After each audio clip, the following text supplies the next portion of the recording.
allergic to them because I tried it. I had 2 cups a day, and then I got really sick. What is really sick? A lot Really of means diarrhea. actual. Well, that's not sick. That's rapid transit. So how do you know if you're getting cleaned out or you're I sick? guess you're gonna look. I'm not trying to mock you. I'm just thinking about the physics. That must be your girl. The physics and the physiology of the situation. So that if you eat something which is unusual or different in your diet, then any perturbations or anomalies or novelties in subsequent digestive action you assume are related to something unique that you did in your diet. And that's an assumption which is difficult to test unless you repeat what you think is the offense. And this is difficult to do. Pretty soon your hands won't pick up a cup of nettle tea because they know you're just messing around. And the other thing is, you realize you have 2 to 4 pounds of bacteria living in and on you. If you're just an average all-American girl. All right, they have their own little wants and needs and preferences, and especially the ones which are living in your intestines and making most of your actual food, which is bacterial food. And if you upset them because it's giving them antimicrobials, antibacterial stuff, or something they don't want to deal with, then they will give you diarrhea. Get this crap out of here is their mantra. The sooner the better. And that's one possibility. And the other is that your body may have been waiting for this moment to arrive. And that is, whew, let her go. Something that just was not being moved out by just normal peristaltic action. And then, if I have a patient that is complaining about this from nettles, and nettles is one of my sacred therapeutic herbs, I immediately say, well, go to a naturopath and get an ovum parasite test kit and send a sample of your stool, if you can catch it before it's gone. There are, so this is what you're talking about? Thank you. Look at my fingers. Oh. Why have they turned brown? I'm doing transformation right before your very eyes. That is from the nettle. That's the tan. Tannins tend to be desiccating and drying of the intestinal lining. So, not so much the stomach. In some people, it's the stomach. So, if we chew on oak bark or alder bark, then the tannins would have a tendency to give us a queasy feeling, first in the pylorus or the stomach, and then in the upper portions of the small intestine. And that drying action interferes with bacterial digestion, and that means your digestion as well. And it also irritates the inner surfaces of the small and large intestines. Now the other thing is that nettles contain acetylcholine, choline, histamines, formic acid.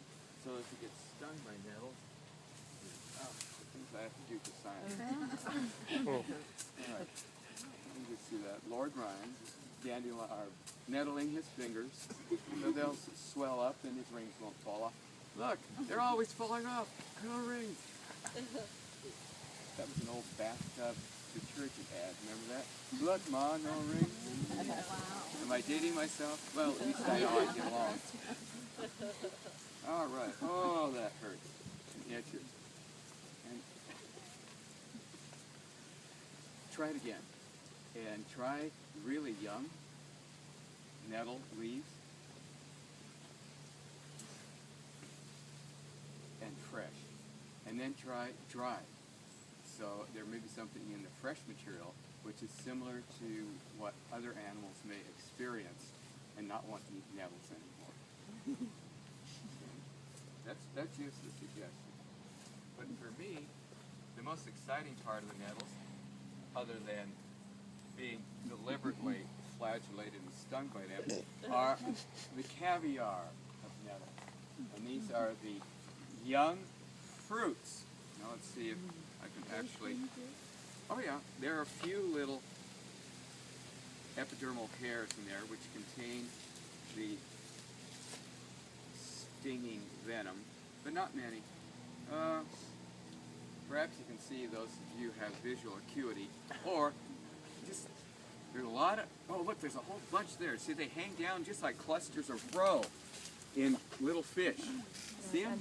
And they're so yummy. Yes. Of course. The important thing to do, here I'll try to demo it again. I was hoping that someone would obviously see that I'm no David Copperfield, but there was a little magic there. And it was I was mooshing them down, and that breaks off almost all, hopefully, of the little glass silica injector needles that are at the ends of each one of those epidermal hairs that has a bulb of venom at the bottom. And so my apprentices are acting a little uppity and want something exciting to do. We get out the dissecting scope and the jeweler's forceps, and everybody harvests their own fresh nettles very carefully so as not to knock over any of those From little the glass seeds or from needles. the leaves? And we take those jeweler's forceps. You know what jeweler's forceps are? All right. Right, very I had fine. 2 this morning. The more, let's see, 5 and above, from 1 to 10, you need a magnifying lens to see the actual tip. And those were designed in the mid-1800s for 17-jewel watch movements, so they could do smaller and smaller jewels. And those are gemstones that are harder than 7, up to 8 or 9, garnets, rubies, the works. And they would place those at the ends, I don't know what that's called, not being a mechanic, where you would have an axle on which one of the gears was turning in one of those wonderful Swiss watch movements. And unlike metal, the little jewel bits, gemstones, would not wear out. They'd last longer than the people. Well, they live a long time in Swiss.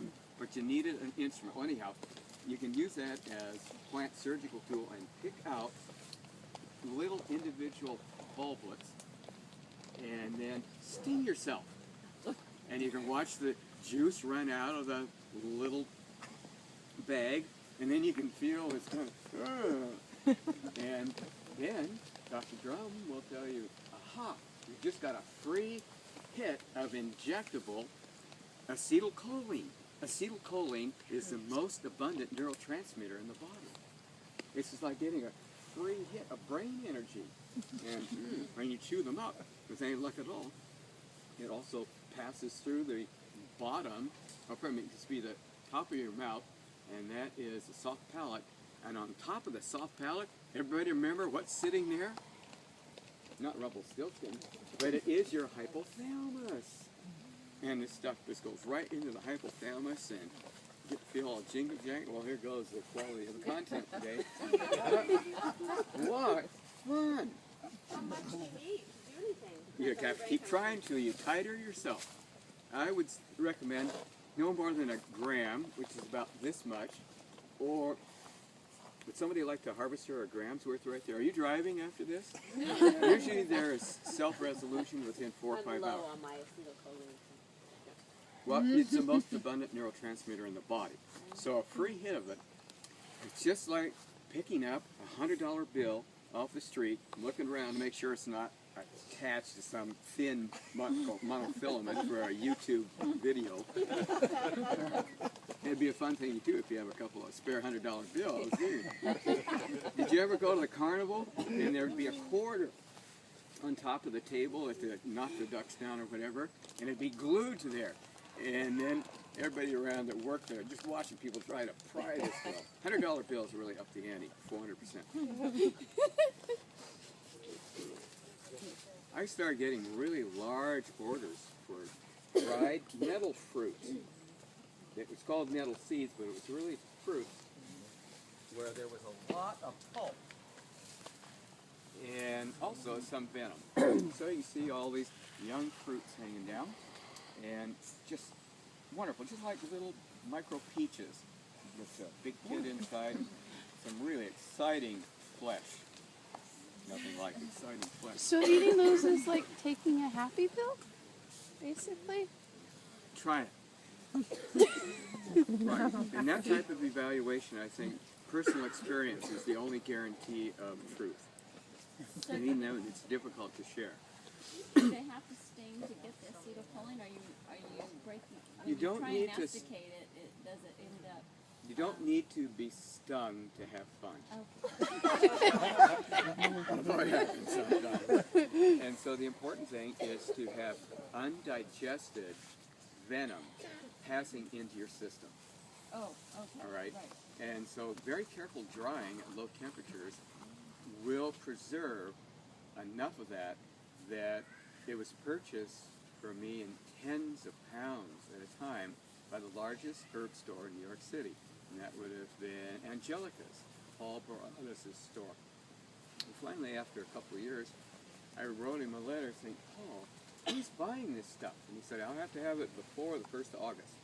And it was a Ukrainian community that had a cultural tradition of using the nettle fruits in their full glory as a way of keeping awake for the 3-day celebration around the 1st of August, or Lammas. Isn't that what that quarter corner holiday is?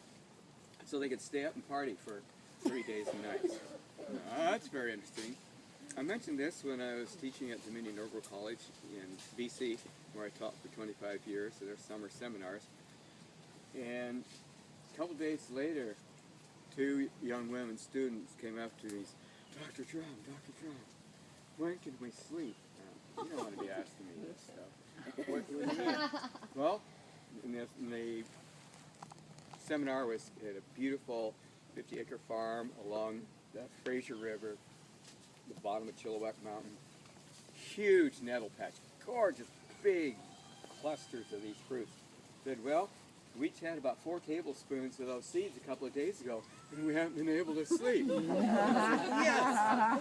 I didn't have the temerity to ask them, are you Ukrainian by any chance? Because they're not a Dukabors and things like that up there. So I usually try to keep it down to just a couple of these. Unless it's one of those dinky-doo days when the mail is late and then it's nothing but junk mail. Yeah, oh my God, and the fire won't start to burn the junk mail. I'll eat 3 or 4 of these. And there's almost no traffic over there in the sense of cars and vehicles and things. I can just wander around. But I wouldn't drive after eating a whole bunch of these things, probably because why drive? Driving, you're the slave of this damn machine. I digress.